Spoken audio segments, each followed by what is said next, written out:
네, 안녕하세요. 엉클플랜트의 손종관입니다. 금일은요, 국화 키우기 방법과 요령 등에 대해서 알려드리도록 하겠습니다.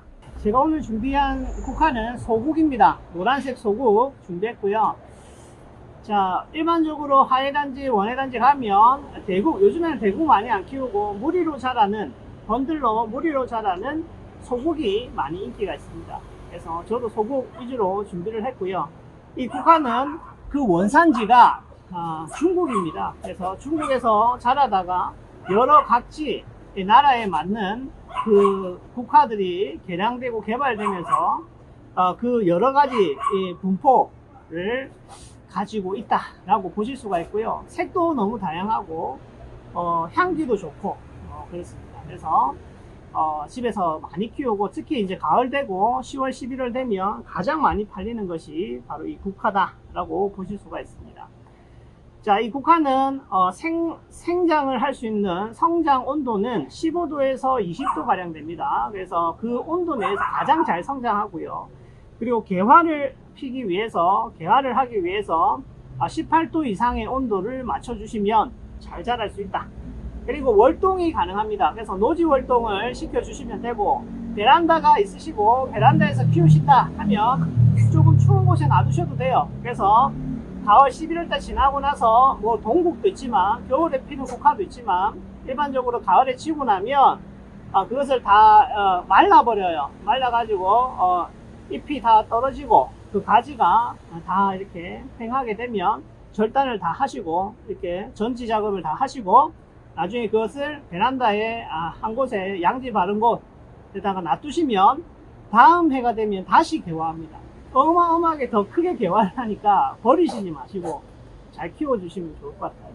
저 이거 판매를 하다 보면 가지고 오세요. 그러니까 저 주세요. 아이고 그러면 제가 관리를 이제 딱 해가지고 다음에 되면 더 크게 만들어집니다. 그렇기 때문에 버리지 마시고 잘 심어주시면 좋고, 그리고 이 노지나 좀 큰 흙에 화단에다가 심어주시면 많이 번져요. 번지면서 크게 자라기 때문에 키워보시면 좋을 것 같습니다.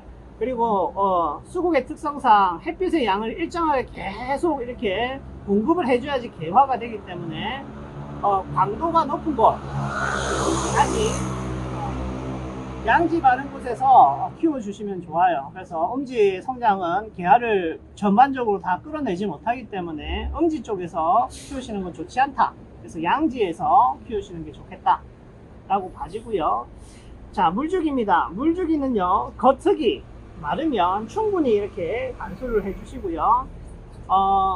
체크하는 방법 두 가지. 손가락으로 체크하는 방법, 꿉꿉한지 이게 제일 좋고요.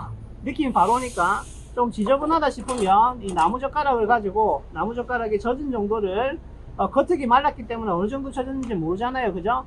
그렇기 때문에 찔러 보시고 확인을 하시면 됩니다. 이렇게 보통 가을 넘어가 가지고 여름부터 가을 넘어가 가지고 습도가 유지되지 않고 더운 시기가 있어요. 덥고 햇빛이 강한 시기가 있는데 그 시기에는 거의 뭐 매일 물주기를 화분에 키우신다면 하셔야 됩니다. 뭐 이틀에 한 번 혹은 거의 매일 물주기를 하시다시피 하셔야 돼요. 안 그러면은 이 국화가 말라 비틀어집니다. 그 전에 전조 현상으로요, 고개를 숙입니다. 잎이 늘어지고 고개를 숙이는 그걸 보이다가 며칠 보이다가 싹 사그라들게 되니까 조금 전조 현상을 보고 나시면 그때 확인을 하시고 심어 주시면 되겠다 라고 봐집니다. 자, 그리고 개화를 위해서 직사광선이 필요하고 그 직사광선의 양은 기본적으로 한 4시간 정도는 넘어 주셔야 된다, 이렇게 봐집니다. 그리고 여러 개량종이 나와서 많이 키워보고 있고요. 우리가 가장 많이 보는 이제 스탠드형 딱 일자로 딱 커져 있는 형태의 수국 같은 경우에는 장례식장에서 이렇게 그런 용도로 많이 사용이 되는 그 큰 수국을 볼 수가 있습니다. 그것도 키우는 거 재미가 나요. 이게 키우면서 조금씩 전지 작업을 해서 그 풍성함을 유지시키면서 키울 수 있고, 그리고 목대를 자기가 원하는 모양대로 이렇게 만들어낼 수 있기 때문에 재밌는 국화 키우기가 되실 수가 있다. 그리고 월동도 가능하니까 노지에 많이 키워주시면 더 좋겠다 라고 볼 수가 있습니다. 네, 국화의 종류에는요, 혹거령, 그리고 꽃의 모양에 따라서 혹거령, 그리고 겹거령, 아네모네형, 그리고 폼폰형, 그리고 스파이더형, 이런 식의 한 4-5가지 부류가 있습니다. 자, 호커형 같은 경우에는 중앙부의 통상화라고 하는데, 그 중앙부 자체가, 중심부가 아주 크고요. 잎 자체가 몇 개만 이렇게 옆에 붙어 있습니다. 낱개로. 그래서 호커형이라고 하고요. 자, 겹꽃형은 이 통상부가 막혀져 있고 잎으로 가득 차 있어요. 그래서 저는 개인적으로 호꽃보다 겹꽃이 조금 더 풍성해 보이고 이뻐 보였습니다. 그래서 좀 겹꽃을 좀 좋아하는 편인 것 같고요. 그리고 아네모네형이라고 있습니다. 아네모네형. 아네모네형은 이 통상부 자체가, 통상화 자체가 좀 길쭉하게 생겼어요. 길쭉하게 생겨가지고 그 옆에다가 잎이 달려있는 형태. 잎은 그렇게 많이 달려있지 않습니다. 이게 아네모네형이고요. 그 다음에 이제 제가 좋아하는, 제가 또 잘 많이 팔리는 형태 중에 폼폰형이라고 있어요. 폼폰형. 폼폰형은 이 통상부가 아주 크고요. 겉에 잎이 약간 달려있는데, 이 통상화, 중앙부의 통상화 자체가 꽃 하나의 꽃의 모양을 가지고 있어요. 그래서 좀 귀엽다 해야 되나? 귀엽게 생겨 있는 게 폼폰형이 됩니다.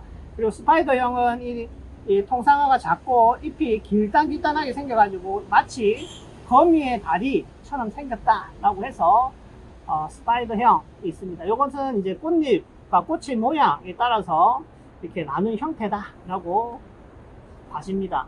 자, 서로 다 이렇게 다른 특징들을 있고 다른 매력이 있어요. 그래서 이 매력을 느끼시면서 여러 가지 품종을 키워 보셨으면 좋겠고, 요즘에는 인기가 있는 게 이렇게 하나의 큰 스탠다드형이 아니라 스프레이형입니다. 그러니까 국화는 이제 피는 군집의 형태에 따라 단독으로 피게 되면 스탠다드형, 그리고 여러 개로 피게 되면은 스프레이형이라고 이야기를 합니다. 자, 그래서 스탠다드형 같은 경우에는 이제 옛날에 어머님들 많이 좋아하셨고 키우는 재미가 있어요. 그래서 적심을 통해 가지고 중간에 있는 그 성장점을 잘라주면서 그 모양을 맞춰 가지고 키우는 재미, 그것 때문에 많이 하시고요. 그리고 스프레이형 같은 경우에는 확 많이 펴 있는, 개화가 많이 돼 가지고 바글바글하고 그 색상이 화려한 그 맛에 많이 키우는 게 바로 스프레이형입니다. 판매는 스프레이형이 훨씬 많이 돼요. 요즘에는 스탠다드형 많이 좀 안 찾으시더라고요. 근데 제가 개인적으로는 두 개 다 괜찮은 것 같습니다. 그리고 좀 특이한 것이 폼폰형이기 때문에 폼폰형 한번 꼭 사보시고, 그리고 색깔도 여러 가지이기 때문에 그 색감도 좀 즐겨보시고 가을에 국화향도 좀 느껴보시고 하셨으면 좋겠습니다. 자, 그리고 스탠다드형 하면 생각나는 저 종자가 백강이라는 종자가 있어요. 이것도 우리나라 걸로 추정이 제가 기억이 되는데, 이 백강 같은 경우에는 꽃대가 이제 하나의 스탠다드로 일어나고 꽃대 자체가 좀 화려합니다. 그래서 많이 좋아했던 것 같고요. 그리고 스프레이형 중에서는요, 마니또, 이름 나는 생각이 마니또 하고, 또 뭐가 있을까? 필드그린하고 옐로우 마블 이런 것들이 생각이 나고요. 뭐 스노우팝이나 핑크버블, 예, 핑크버블도 괜찮았던 것 같아요. 그런 식으로 여러 개의 형태로 여러 종자로 나뉘어져 가지고 계속 만들어지고 있고, 그리고 개화가 다 끝나고 나면 꽃 끝에서 씨를 받으셔서 이렇게 파종을 통해 가지고 또 꽃보기를 하시는 것도 가능하다. 그리고 이제 제일 중요한 번식 방법에 대해서 하도록 하겠습니다. 번식 방법 크게 파종, 그리고 꺾꽂이, 그리고 포기 나누기 정도로 나뉠 수 있겠습니다. 포기 나누기 같은 경우에는 스프레이형의 국화 같은 경우에는 나누어 심기를 통해서 금방 번져요. 금방 번지기 때문에 이렇게 무리를 2개, 3개 만들 수 있고요. 저도 저 뒤쪽에 이만한 국화가 있는데 나중에 한번 개화가 다 되고 나면 가을철에 보여드리도록 하겠습니다. 자, 그리고 이제 파종은 시기에 맞춰가지고 봄철에 하시면 되고요. 또 이제 제일 많이 하는 방법이 꺾꽂이가 됩니다. 삽목이죠, 삽목. 자, 삽목을 준비해 왔고요. 일반적인 경우에는 삽목을 4월에서 5월경에 합니다. 일반 재배는 4월에서 5월경에 보통 하고, 지금은 제가 그 보여드리기 위해서 지금 7월달임에도 불구하고 이렇게 보여드리는 겁니다. 자, 그거는 유의를 해주시고요. 그 다음에 이제 전조를 통해 가지고 형광등이나 안 그러면은 재배 환경을 만들어 가지고 키우는 작업, 그러니까 비닐하우스에서 키워 가지고 판매하는 기준에는 7월이나 8월도 가능하다. 그래서 비닐하우스에서 키우시거나 전조를 작업을 통해서 키우시는 분들은 지금 한참 준비를 하고 계시겠다라고 볼 수가 있겠습니다. 자, 그리고 동국이라고 있어요. 동국은 이제 겨울에 피는 국화인데, 이 국화의 경우에는 삽목을 보통 9월에 많이 합니다. 9월에, 가을철에. 그렇게 시기가 조금 더 다르다라고 보실 수가 있고요. 이 국화는 정체적으로 목질성이 아니에요. 딱딱하게 되고 그 굳어지는 형태의 나무 모양의 딱딱한 그 목질화가 진행이 되는 것이 아니라 초질성 식물입니다. 그래서 푸릇푸릇한 느낌을 가지고 있죠. 하지만 이 목대 자체는 굳고 딱딱해집니다. 시기가 되면 굳고 딱딱해져요. 그래서 이 목질성 아니고 초질성의 특징이 있어요. 삽목할 때 커트를 45도로 하지 않습니다. 그래서 수평으로 그대로 이렇게 잘라주시면 됩니다. 이런 모양으로요. 그대로 45도로 꺾지 않습니다. 그대로 초질성은 이렇게 잘라주시면, 오염도가 적기 때문에 몸에서 내성이 그렇게 많지 않는 편이라 가지고 오염도가 적기 때문에 면을 조금 더 작게 잡으셔도 상관없다. 그게 훨씬 더 잘 큰다. 그리고 삽목을 하는 방법에는요, 크게 두 가지 정도의 부류가 나뉘어집니다. 그게 뭐냐면 천수삽, 병수삽이라는 게 있어요. 천수삽은 끄트머리, 꽃봉오리가 올라오는 끄트머리를 가지고 삽목을 하는 것을 천수삽이라고, 같은 말로 녹지삽이라고 합니다. 녹지삽, 파란 부위를 심는다고 해서 녹지삽이라고 하고, 그리고 병수삽은요, 이 마디가, 옛날에는 국화가 귀했잖아요. 그죠? 귀한 국화를 여러 개 살리기 위해서 이 마디를 다 제거하고 이 중간 마디를 살려가지고 삽목을 하는 경우에 병수삽이라고 하고, 얘는 오래돼가지고 색상이 바뀌었어요. 그래서 숙지삽이라고 이야기를 합니다. 이렇게 천수삽과 경수삽으로 하실 수가 있는데, 일반적으로 경수삽은 많이 하지 않더라. 그리고 천수삽의 경우 요즘에 가장 많이 하는 형태다, 이렇게 볼 수가 있습니다. 자, 수국, 초질성 수국은 삽목하기 이전에 물올림이라는 걸 해주시면 좋아요. 그래서 깨끗한 그릇에 물 담아 두시고 저녁에 이렇게 일자로 세워 두십니다. 눕혀 두시면은, 이렇게 눕혀 두시면은 다음날 아침이 되면 휘어져서 나중에 심어 놓으면 안 이쁘게 돼요. 그래서 일자로 이렇게 두시고, 자, 다음 날이 된 거예요. 얘는 하루 묵힌 겁니다. 묵힌 상태에서 요거를 준비를 하시고요. 삽수를 준비하시고, 자, 여기서 이제 또 준비해야 되는 거에 특징들이 있는데요.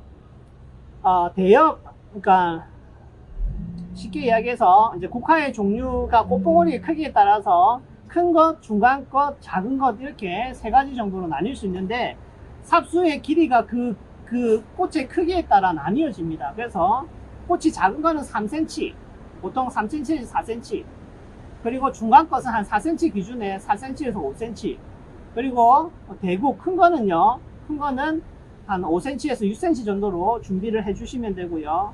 그 길이는 이 생장점부터 이 끝까지의 거리를 의미합니다. 그래서 준비를 해주고 나머지는 다 훑어 주세요. 잠시만요.